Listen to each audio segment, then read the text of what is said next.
Hi guys, welcome back to Tati XO. Thank you for visiting my channel. Today's video is basically my May beauty hits and misses. So I'm basically just going to be sharing with you some of the products that I'm loving and not so loving throughout the month of May, and I'll give you an explanation why. I think it would be really interesting to hear whether or not you have the same experiences with these products, whether you had a similar or different opinion. I always say it, but I love hearing from you guys, so don't hesitate to get in touch. I'm going to try and get the negatives out of the way first, and then we'll go on to the products that I'm really enjoying using. So the first product that I didn't like was the MAC Risk Taker palette. You may remember that a while back I actually did a video swatching the shades of this palette, and I found that it was very faint and very sort of poor colour payoff, and I just thought that I needed to break in the eyeshadow pans. But after using this quite a few times, giving it a few more chances, I found there was no change. I feel like the shadows look so much more pigmented in the palette, but when you actually go to apply it on your eye, it's just so faint. You can barely make out the colours, and I didn't want to be using loads of sort of setting sprays and solutions to try and make it show up more on my eye. With brands like MAC, I expect a certain amount of pigmentation. It just wasn't there for me, unfortunately, and it's a shame because I feel like the colours in this palette are just so stunning. And I also found again that it was sort of very powdery, and there was a lot of fallout as well when I swiped the brush, so I did tend to find myself having to wipe this palette after I'd been using it, and also using shadow shields as well. Otherwise would end up with shadow all over my face, and if I'd already done my foundation, then it's just a real pain. So unfortunately I'm not too impressed with this palette, and I don't recommend that you buy it. The next product is the Saint-Tropez Gradual In Shower Tan. I thought this sounded amazing because I was like, what? You can actually fake tan in the shower? And I did give it a few goes. Basically, you apply it, you leave it for 3 minutes, and then you shower it off. I just found that it was way too light for me. You couldn't even tell that I'd actually put fake tan on. And I feel like if I ever wanted to get a noticeable tan, I'd have to use like the full bottle, which is a bit of a shame. I just felt like it just washed away. It didn't really sort of colour my skin in any way, and also I think this only comes in one colour as well, so it may have been that it's perhaps just a little bit too pale for me, but I wasn't too happy with it, so I probably won't use that one again. But I'll be interested to hear if any of you have tried this before. Next product is the NYX Eyebrow Cake Powder, which I got from Cult Beauty, my Cult Beauty haul, in the colour dark brown. Now, I really love how nice and compact and lightweight it is, and the fact that it comes with sort of a wax pot here, but the shadows had just too much fallout, and I was just getting sort of brown powder all over my face, so in that sense it was quite difficult to apply. It's a shame because it's really nice colours, but I just found with the fallout I was reaching for other products as opposed to this one, so I probably wouldn't buy that one again either. The final miss is this dry shampoo that I picked up from Primark, which is just a collab fruity fragrance dry shampoo. It was really cheap as well. It was only like £1, but I just found that this didn't work as well as other dry shampoo brands that I'd tried before. Although it smelled nice, I just felt like it didn't cover up sort of any greasy roots as much as other products I've tried. And also some dry shampoo brands actually give you a little bit of volume when you use it, and this one just didn't give me any of that, and so for that reason I'm probably going to be sticking to the brands that I already had used and tried and really liked. But price wise, this is really cheap, but it just wasn't for me, unfortunately. So in a more positive sense, I'm going to go on to the May hits, so all the products that I'm really liking. You can probably guess one of the products because I recently did a video using it, and that is the Hoola Caramel Bronzing Powder, which is just amazing. I feel like the colour of this is just so stunning, just like the other normal Hoola powder, and it just applies really nice, really easy to blend, super pigmented. And I just think Benefit Cosmetics have hit the head on the nail with all the different shades that they're bringing out as well. It's particularly good to use sort of on your cheekbones to give yourself that sort of golden glow. And I also really like Hoola powders for giving yourself a nose contour as well. That looks really, really nice. If you haven't tried this already, then I definitely recommend that you go and take a look, go and do a couple of swatches at the Benefit counter, or just take my word that it's really good. Don't forget to, if you haven't already, just check out the video. I'm actually going to be using this product for the first time, so I'll leave the link to that video below, and a few other Benefit Cosmetics goodies that I got my hands on as well. So the next item, again I think I got this from Cult Beauty, and it's the Ordinary Hyaluronic Acid. I'd never used hyaluronic acid prior to this, and I really fell in love. The Ordinary is just such an affordable brand. You can get it from Cult Beauty.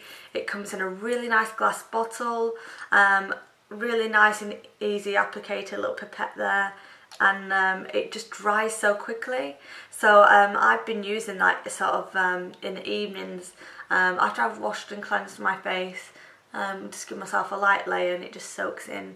And if you didn't know already, hyaluronic acid has just some great moisturising qualities. So if you want to stay young looking, then make sure you invest in a bottle of this. People are catching on, so make sure you go and check out brands like The Ordinary and buy yourself one, because I feel like it's definitely a beauty essential and you should have it in your toiletries bag. So the next product is again for hair, and this is the John Frieda Frizzy's Nourishing Oil Elixir, which is a bit of a mouthful. Now it doesn't look like I've used any, but I've actually been using this for ages, so it actually lasts so long, which is great. Great value for money. So I use this because as you will have seen on my Instagram stories, I struggle with frizzy hair. My hair isn't naturally straight or naturally sort of curly, it's sort of in between, and I get a lot of sort of static hair and random sticking out bits, so I wanted something to try and tame it a little bit. And the great thing about this serum is that you can use it over wet hair or dry hair. If I'm using it over dry hair, I use like half a pump rather than a full pump, and it really goes a long way. I don't use too much because I don't want to end up with greasy hair, but it does actually control my hair a lot more than if I didn't use anything. And that's available in like Boots and Superdrug, and you can also buy it online as well. So if you have flyaways, then that's something to invest in as well. I believe this cost me probably about between £8 and £10, so really, really affordable. And like I said, it lasts for ages as well, so it's great value for money. Okay, so if any of you ever suffer with dry heels, we are getting into spring and summertime now in the UK. You know, you might be wearing sandals, flip-flops, then you might notice that the skin goes a little bit dry. So I've been using this Sanctuary Spa Heel Balm, which is in this really cute little pump here. It's lasting forever. As you can see, it looks like it's still really full, but I've used this loads of times. Again, it's pretty fast absorbing, and it does actually get rid of the dry skin on your heels as well, so definitely one to keep an eye out for. And also if you do wear sandals and things like that, then you may notice that you need a product like this in your cupboard. Sanctuary Spa have some great products, and sometimes they're on offer at places like Superdrug as well. So go and check this out. This actually came as part of a gift set, but I'm pretty sure that you can buy it as a single as well. If not, treat yourself and get yourself a few other bits and bobs as well, because Sanctuary Spa are a really good brand, and it doesn't actually irritate any of my sensitive skin or anything like that. I do have really sensitive skin, and I have psoriasis as well, so I have to be careful with the products that I buy. But when I got this and I used it, I really liked it, as well as all the other products in the gift set as well. The next item is makeup. I love makeup, as you know, and this is the Lancome Grandiose mascara.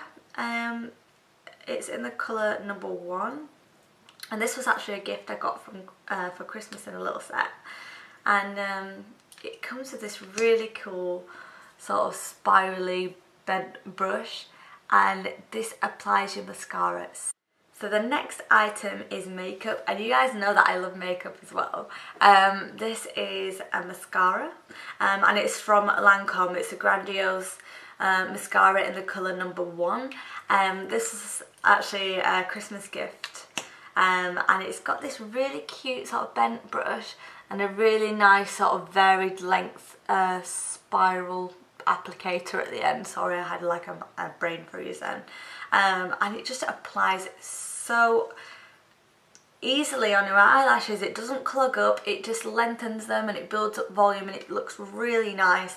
And I found that this one is particularly good on my bottom lashes. Sometimes I find that some mascaras just clog up my bottom lash and it just looks like a chunk of black, whereas this one really extends them and makes them look really nice and defined, and I really like that in a mascara. So although it is high-end and probably more expensive than other drugstore brands, I think it's definitely worth investing in, and I've been using this quite a while now and it's still going strong, so again, really good value for money as well. And the final item is micellar water, which is from Nivea. The micellar Skin Breeze micellar water.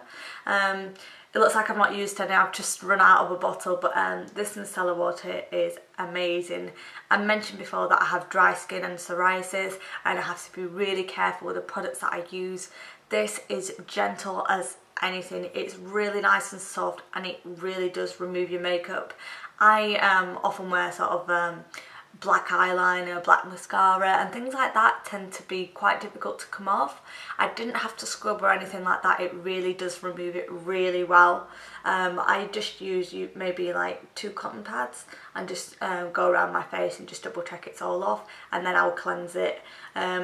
This is really affordable as well, and again, sometimes places like Boots will have other offers, so you should definitely invest in that if you haven't got a micellar water already, because it's just really nice and gentle on your skin. And you know, this bottle has got 400 millilitres in it and it will last you ages as well. So if you do wear makeup quite often and you're looking for a new makeup remover, then micellar water is definitely the way to go. That is all the items that I had to show you in this video. I said at the beginning, I really want to hear your opinion whether or not you had the same experience, and if you did, then just please share it. I love hearing from you, and just stay tuned for some more videos coming very soon. I'm hoping to do some more throughout the summer and spring, and I'm also hoping to get a few more lenses for the camera as well, so hopefully I can improve the quality of that as well, and increase my skills at editing the videos. Take care and enjoy the rest of your weekend.